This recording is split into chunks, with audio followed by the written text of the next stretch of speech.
how was your pee break? My pee break? It might flash you undetected. Random, baby. Yeah. Thanks for having me. Quite an intro.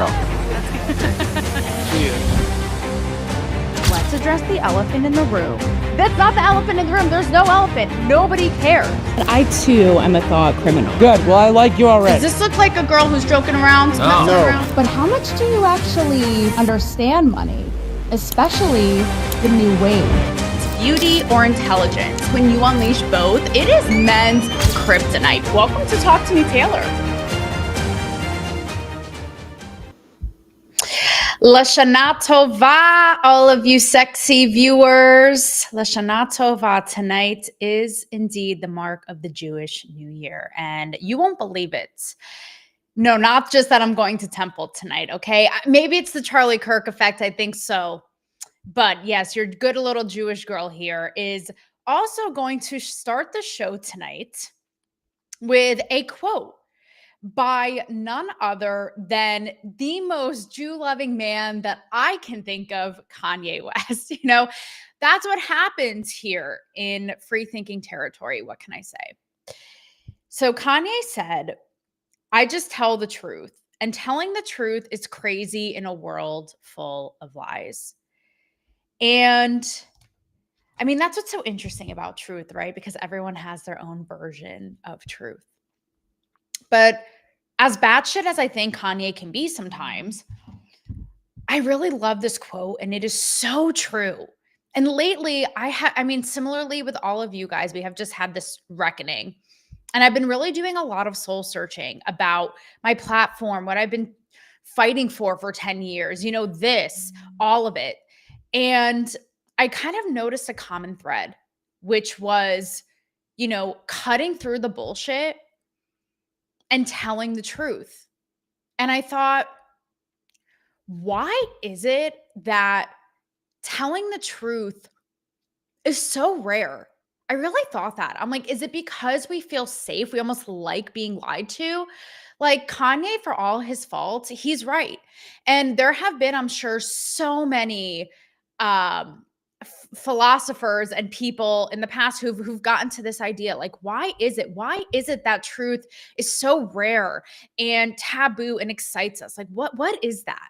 You know, so it's something that I'm really thinking about. And again, how to amplify this message even more and create more of a community with it, like Charlie Kirk did. I mean, everything I've watched and what he built was so remarkable on his back with a mission. And I even saw, he said, I don't care what I get, I care what I give. Like, he was so selfless in it. And I think that's why people are so moved, especially young people.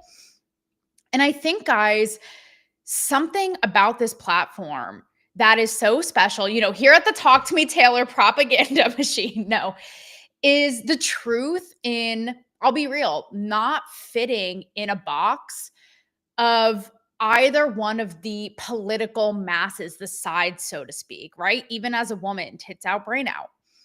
And I've been thinking a lot lately, and hey, John Legend, he said all those celebs in the intro, and Wendy gets me most excited. John Legend, I know, I'm going to try to bring more celebrities on, but I just did a whole thing today, like roasting them about basically doing a shrine and like making Jimmy Kimmel a martyr and not even saying a peep about Charlie Kirk, who was murdered in cold blood in front of our eyes. Like, so I don't know about that. You'll see. You'll have to go on my social medias and watch it. But yeah, even that, right? Like, not fitting in a box. Take the celebrity thing, John Legend. And I even say in that video, I'm like, do you guys have moral rot? Like, are you okay? And at the same time, being fascinated by them and getting into their psyches of people who are so artsy and creative and who have such influence in our cultural tastemakers, you know? So all of that to say, I've been thinking a lot lately about what do I do to amplify the message, expand this platform, you know, be a Charlie Kirk in a way and create that community. And I'll be real with you. It's like nothing feels authentic. I was literally like contemplating, I'm just thinking out loud here. I was thinking like, do I join a Turning Point chapter and then break out? Like, but then I'm like, that literally feels so fake. Like, I so respect what Charlie Kirk, what he did, what he built, Erica Kirk, but it's just not me. I just don't totally align with those values. You know, the left, forget it. They're like a lost cause, like somewhere in the Perfect Storm movie with George Clooney, like in the Bermuda Triangle.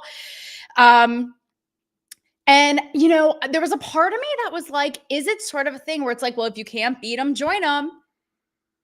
You know, Elon Musk got mocked into oblivion by the idea of even starting like a third party populist libertarian movement, right? It's sort of like you have to join these two pre-existing beasts or it's a lost, like get lost. And even Trump, I thought about it, like he's such a bull in a china shop.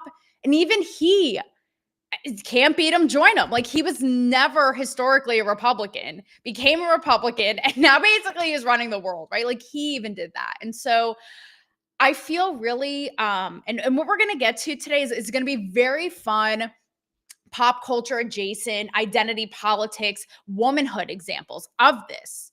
And you know, so I feel a little bit lost in the sauce, but also so clear because I'm like, I do not fit in either of these boxes. And I know that so many of you guys don't either.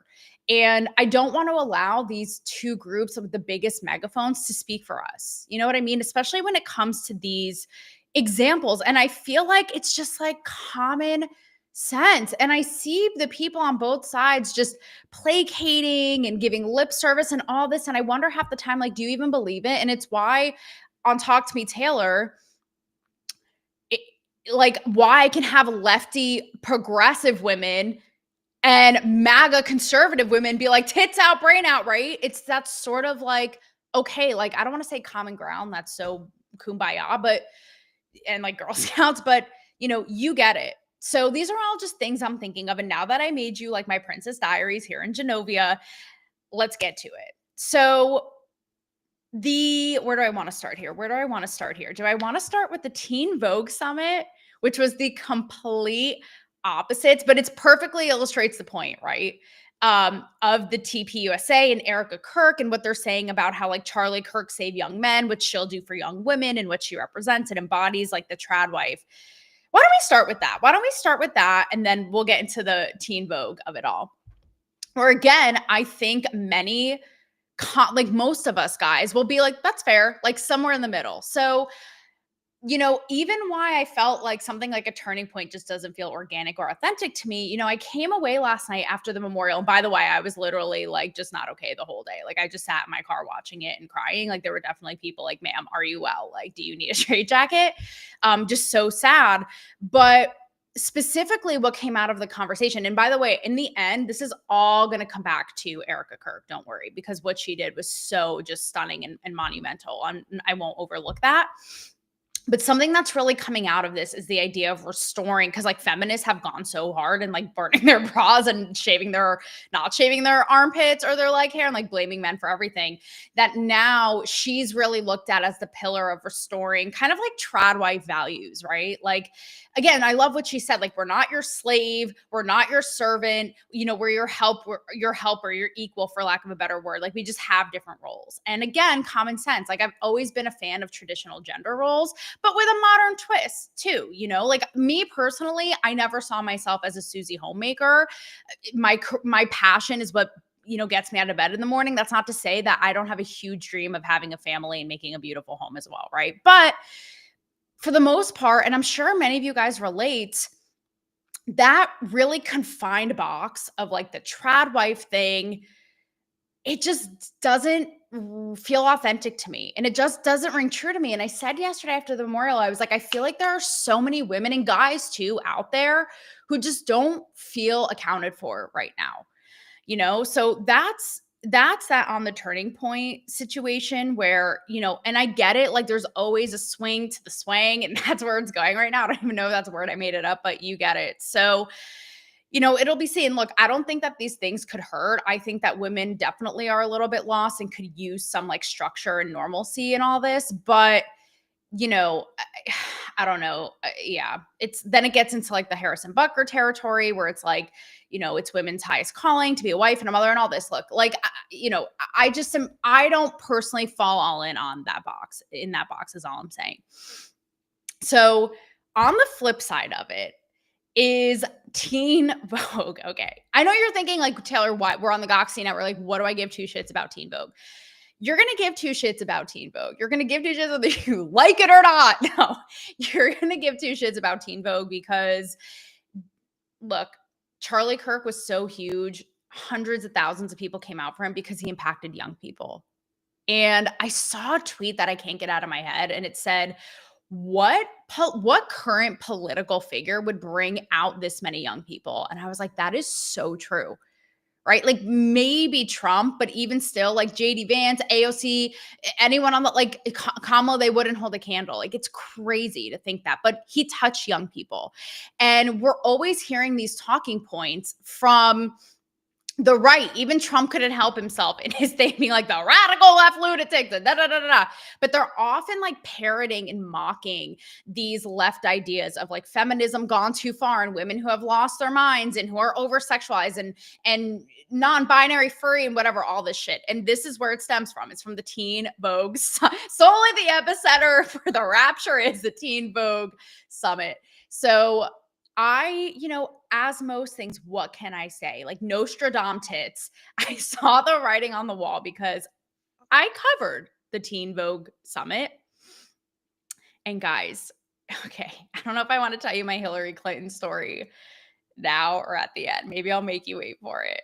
Maybe I will make you wait. I covered it in 2017, I believe, 2016. So I didn't know any better back then, guys. Okay, we all evolve and change. I'll come back to it. But I will say this. I remember at the time, I was like, maybe I'm just off of like putting the teen and Teen Vogue because, there's regular Vogue. So I was like, how old are these people? Like, are they like, do they have braces with rubber bands that are colored on them and like playing with Bart? Like teen, like, are we talking 13? Are we talking 18? Either way, I was at this summit in LA and I was like, what do like trans lives matter and Black lives matter pins and all this shit have any business being at a Teen Vogue summit? Like when I was a teenager we can joke about it, but it honestly made me really sad because I was like, these kids are literally straight up robbed like a thief in the night from their childhood. And they can't even enjoy like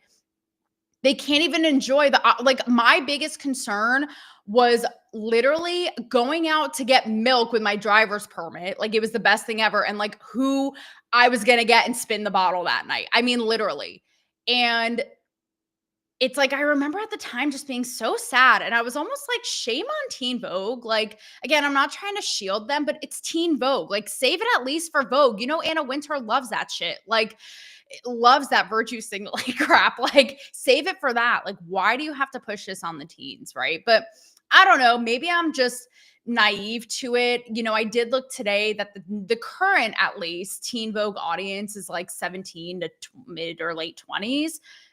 I don't know if that math is mathing, but either way, I thought that at the time. And so you cut to today, and here are just 3 of the stories from it that stood out for me because yes, my inbox still gets these press releases, okay? Whether I like it or not. John Legend, Brain Warp Media. Exactly. And like this right here, though, is where it starts. That's exactly what I'm saying. This is where it starts. So the first video that I saw is an interview with Cat's Eye, who I have sung about them from the rooftops. You guys know I really like them. They're the girl group who went viral in the Gap denim ad after Sydney Sweeney. And I just think that they are so hot, so talented. I think there are 6 of them and they come from all different, like they're different like ethnicities, colors, and they're so talented. And at first, and I wrote about this on my Substack, I was like, I love this, especially in contrast with the Sydney Sweeney thing. Again, because I can think freely and have thoughts up there that work. I thought the Sydney Sweeney ad was cheesy, being like, she has great genes, like blonde and blue-eyed and hot. Where I was like, with these women, like, they're so talented. They're such good dancers, like so sexy, feminine, sick. Like we saw it. Like we saw them reinstate the iconic Gap choreography. We didn't need them to then be like, see, there's an Indian girl and an Asian girl. It's like we saw it and that's a flex. And like, it does the job. Like, bravo. I love it, So I just love it. I watch them closely now and I like their music and even how they dress provocatively and own their sexuality. Like I'm here for it. So I watched their panel, okay? And you would think that these bitches like just found the cure for cancer, because there's like 2 or 3 of them on the panel talking about coming out as bi, as queer, as this, as that. And the moderator is like, you know, so this is so insensitive. I was gonna be like, who also kind of looks like a DEI hire, no offense. But she's like, yeah, give it up for them guys. Like literally, you would think that they were the secret to the big autism reveal that Trump and RFK Jr. teased. Like, and I thought, like, literally, you would think they were Mick Jagger, like rock stars, like, yeah, like the like roaring applause and the kids screaming. And I just was like, again, I mean, kids say the darndest things, and I'm not knocking it. It's just so bizarre. Like, I don't know. I don't know if I'm, again, naive, but I don't remember it being like this. No, it definitely was not like this when I was a kid, because like Lance Bass was closeted so hard and in sync, and Ricky Martin. So I'm not saying they should be closeted by any means. Of course not. I want everybody to live their truth. It may get a little dicey with the furry sitch. It depends on to what end. No, but I just thought, like, not their accolades. Again, let us see it. It's like the Madonna, like a virgin, like put it on the stage, put out the art, but it becomes where it's this like noble badge of honor, as if earning your stripes. Like, I know, like a pageant girl, like I am queer. And, they say, like, to their credit, they're like, it helped a lot of confused girls be able to come out. It's just, I don't know. There's something Charlie Kirk said, because I have been watching his shit like an almanac, you wouldn't even believe. And he does say, like, I don't think that we necessarily have to lead our identities with our sexual orientation. Like, it's kind of weird. It's like, I'm Taylor and I'm homosexual. It's sort of like, why is that this like badge of honor? I don't know. So I just was like, how indicative. John Legend, I'm going to get to some of your stuff. PSYOP, another PSYOP. PSYOPs. It's like Oprah. You get a PSYOP. You get a PSYOP. You know who I have to have on the show is my friend Sam Arms, who's a political strategist, and you would love him. He's all about the PSYOP, all about the PSYOP life. Yeah, social recognition. So that was one. Okay, then we see Vivian Wilson, who is Elon Musk's very outspoken trans daughter. And again, it's just like, these are such heavy topics because they're talking about trans shooters. And again, this is a Teen Vogue summit. Like, these are such heavy and complicated topics to be unraveled. And I don't know, they're just throwing these things out there for these kind of like clickbaity viral sound bites. But basically, she's, and the headline too in Teen Vogue is like, Vivian Wilson like debunks the trans shooter. Because we have been seeing that have gotten national attention shootings carried out by trans people. And again, I think it's dangerous. I'm not a fan of what the right does, being like, they are all mentally ill and not okay. Like, I don't believe that. It's like any group of people. Are there some white people who are mentally ill? Are there some black people who are mentally ill? Are there some, like, of course, but I think to put the blanket statement over all of them isn't okay. But on the other end of it now, this is like the extremes. I just am not about it. Like, you have Vivian Wilson, who's basically a kid, and she's like, I'm not a shooter. I'm just a model. Like, look at my like flabby arms. Like, this is going to hurt somebody. And they're all joking. And even the adult woman moderator, who's like, oh no, I'm sorry. It was someone on the panel who was like, yeah, those lanky arms, da, da, da, da, da. And so I just thought, I don't know, to take such a heavy, polarizing and political topic and to just give it in a soundbite to a young trans model with an axe to grind against her very famous dad. I don't know. I'm just like, again, like, why is this happening at this place and this time? Like, this is the kind of stuff though, that I'm talking about. And it is something to be looked at again. Like, this may be a factor in the Charlie Kirk shooting. So it's like, when you see a pattern, it's okay to be like, wait, like, what is going on here? And again, like, the fact that people wrote off the trans debate, but it's crazy how, because it is such a micro portion of the population, but you look at like the JK Rowlings, like how people in the UK are being punished. Like, it's become such a I don't know, hotbed for issues that, I don't know. So yeah. Thanks Teen Vogue for like literally putting my brain on the fucking in the jungle gym. So yeah, it's crazy how it's come this far basically and has become such an issue, even though it affects like such a small portion of the population, right? The last one, so I feel like we're hitting kind of all the things here. Leave it to Teen Vogue. We got the bi queer girls from Cat's Eye. We got the trans model talking about trans shooters, like, okay, casual. And lastly, we have and I'm not saying this to be mean by any means, it's just like fact, but the morbidly obese, I think she's a singer and actress, Tess Holiday. And I want to preface this by saying I actually interviewed her. Maybe she is a singer because I think I interviewed her at the Grammys. And she was such a lovely person and was such a sweet person. She had this strawberry dress on. Like, if you want to fact check me, Tess, maybe she's a model. I don't even know. Either way, we're not even talking like Ashley Graham curvy plus size. We're talking like very large. And like 2 airplane seats large, literally. Again, this is just, call me Cardi B in church. It's just like what I'm in a court. I'm sorry. It's like what I'm seeing. And she was interviewed here. And again, I'm like, okay, is this actually serving young girls? Is this just, again, feeding them with this thing that, whether it's like being bought, which again, there's nothing wrong with that. If it's being trans, there's nothing wrong with that. But it's like, again, as if they're these like medals of honor. And she talks about her weight in the Ozempic phase. And she goes on to say, like, it's just, I am who I am. Like, let me live, that kind of thing. Like, I've never fit to a beauty standard, right? And, again, this is where it's like, it just, in my opinion, it just goes way too far. Like, and I'm sure similarly with you guys, have had people close to me in my life who, once they gain a lot of weight, it is bad news bears. Like, it is not, John Legend. Yeah, it's okay. It's Vogue. It's Vogue, all in the name of Vogue, right? Come on, Vogue. I don't know if Madonna was envisioning this, but here we are. But I know people who have had to use these drugs and who have issues, and I don't know. So it's not fun and it's not pretty, and it's not like I understand going against a standard. Hello, I do it every day with tits out, brain out. It's like, no, we're told day after day since the beginning of time you have to be one or the other. So I get it, Tess Holiday. I get it being like, fuck you, I'm not going to be in a box. But is it actually helping not only yourself but the women you're talking to, and glorifying it in this way? I'm just like, what is like happening? It's almost like all these things, it's like a caricature.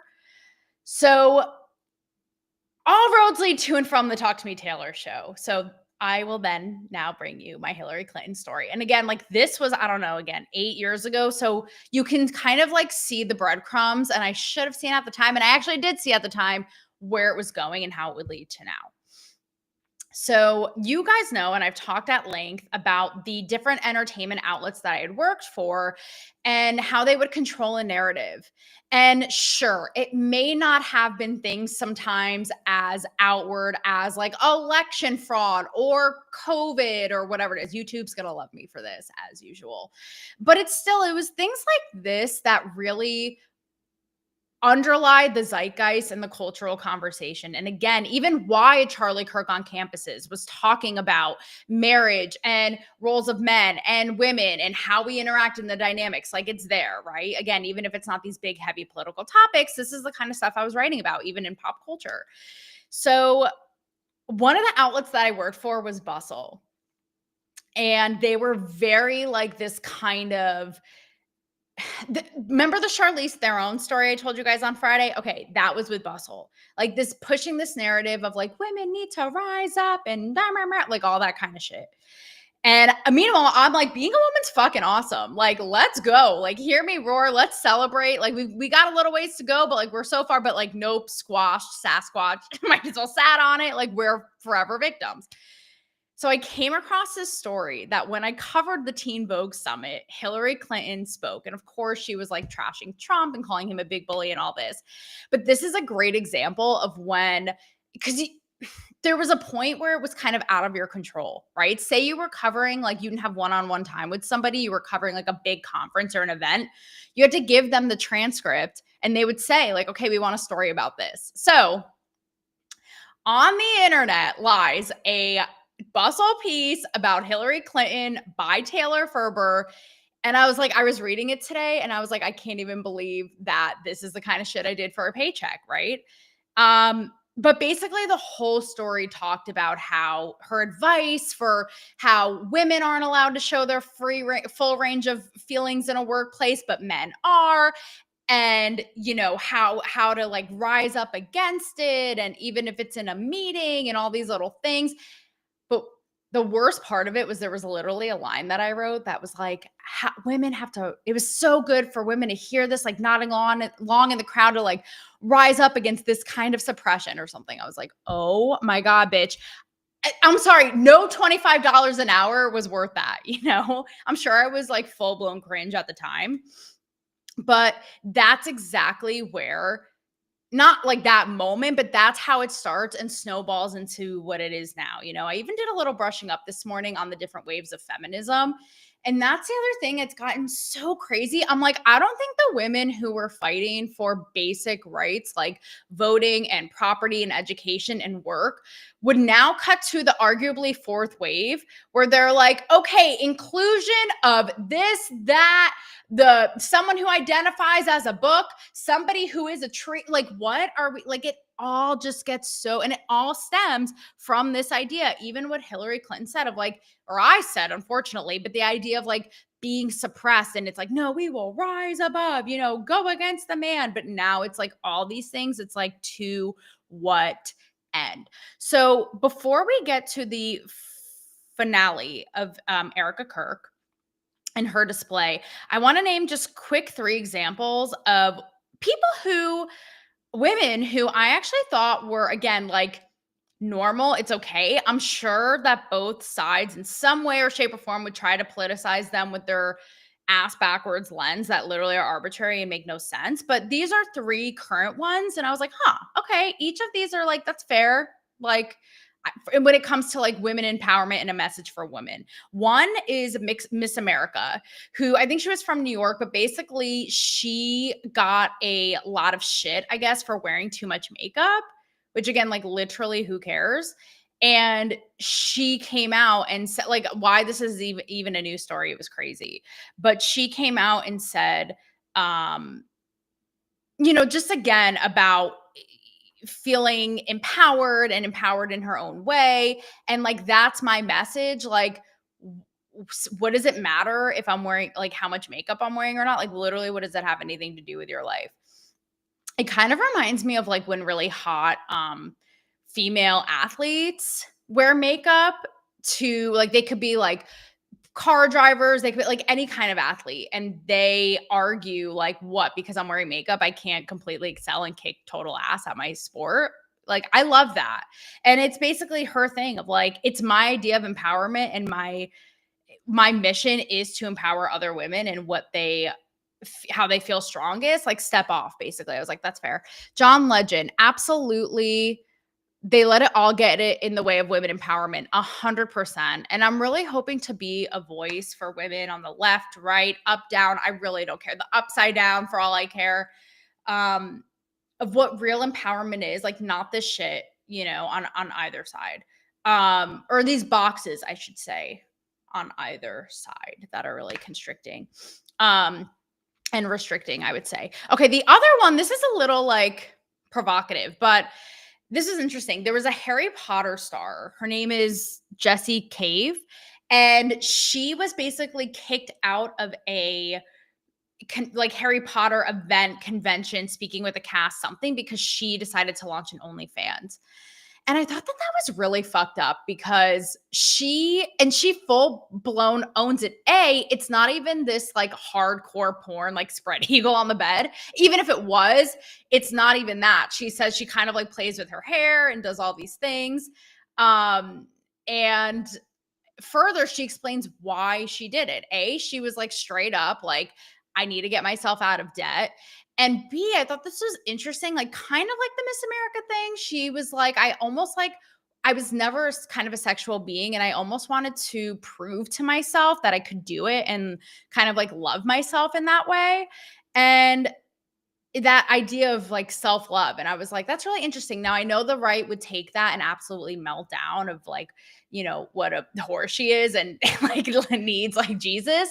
But again, it's like I don't know. I just find issues with how both sides like limit and define women's sexuality. It's like, and the thing about it is like she was totally transparent and owned it, which I like too.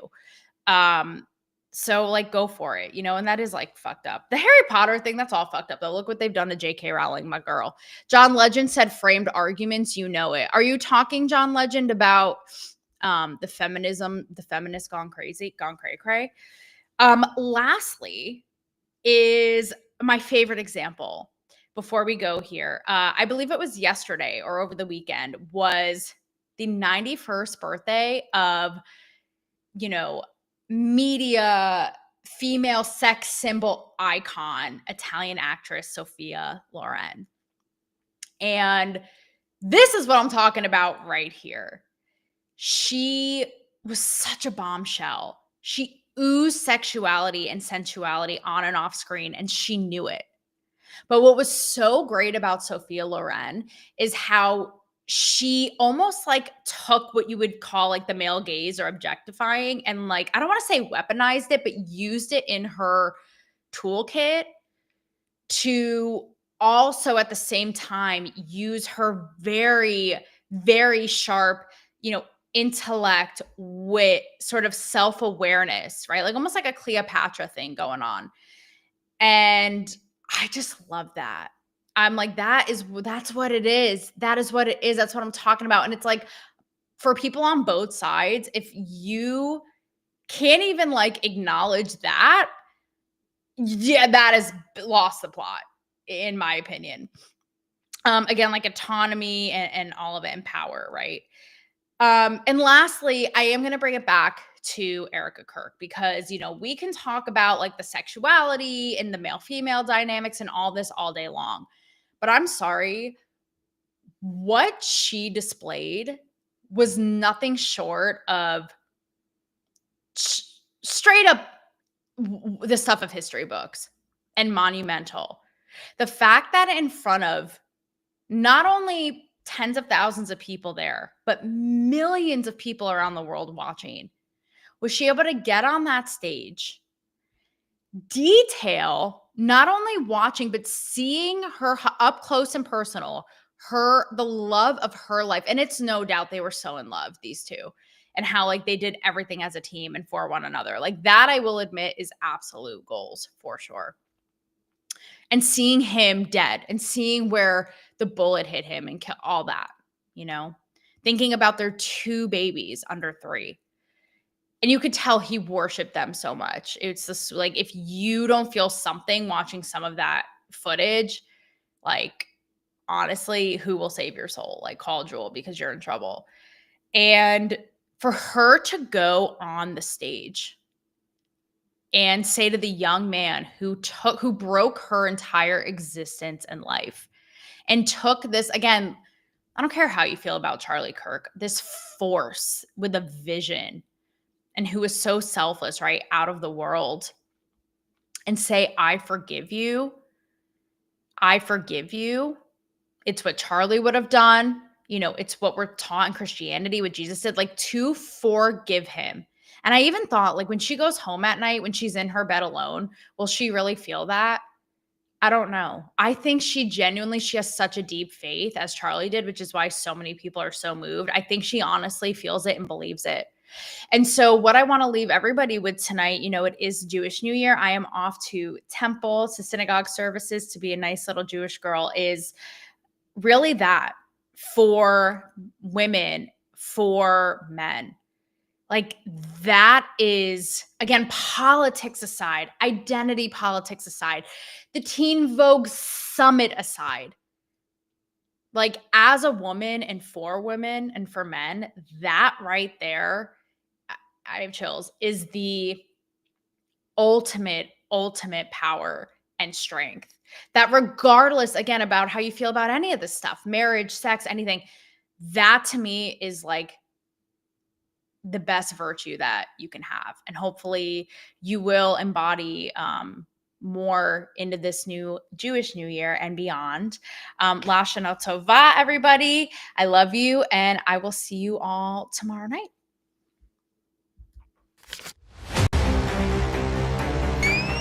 Chris, how was your pee break? My pee break. They might flash you on TikTok. Random, baby. Yeah. Thanks for having me. Quite an intro. Let's address the elephant in the room. That's not the elephant in the room. There's no elephant. Nobody cares. I too am a thought criminal. Good. Well, I like you already. Does this look like a girl who's joking around? Messing around? But how much do you actually understand money? Especially the new wave. Beauty or intelligence? When you unleash both, it is men's kryptonite.